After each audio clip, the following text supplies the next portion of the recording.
Welcome to my channel. তোমাদের রিকোয়েস্টে আরো একটি ইম্পর্টেন্ট বেসিক ইংলিশ গ্রামারের ক্লাসে চলে আসলাম। তো তোমাদের রিকোয়েস্টে আজকে ইম্পর্টেন্ট দুটো রুলস আমি সেট করেছি, ইংলিশ গ্রামার রুলস।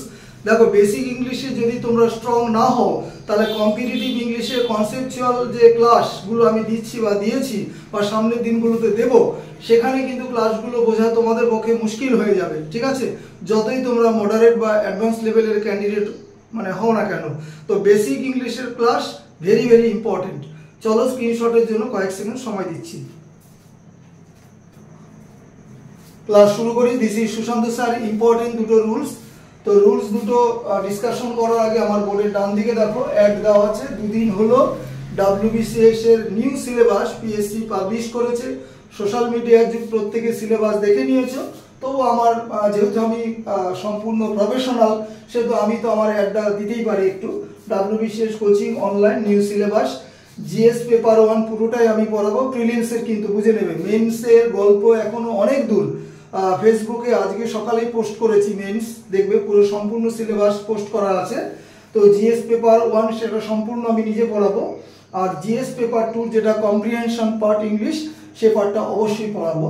চলো ক্লাস শুরু করি। নাম্বার 1 কি বলেছে? রুল নাম্বার 1 যে যদি যদি হু এবং হুইচ রিলেটিভ প্রোনাউন হিসাবে ইউজ হয়, ব্যবহৃত হয়, তাহলে এদের হু বা হুইচের অ্যান্টিসিডেন্ট বা পূর্ববর্তী শব্দ অনুযায়ী, অ্যান্টিসিডেন্ট পূর্ববর্তী শব্দ, সেটা অনুযায়ী ভার্বের ফর্ম বা স্ট্রাকচার হবে। যেমন আই, রিলেটিভ প্রোনাউন কে বসেছে এখানে? হু। তাহলে হু এর অ্যান্টিসিডেন্ট কি আছে এখানে? আই আছে। তাহলে এখানে হু এর অ্যান্টিসিডেন্ট বা পূর্ববর্তী শব্দ আই, তাহলে আই কে দেখে কি হবে এখানে? অ্যাম।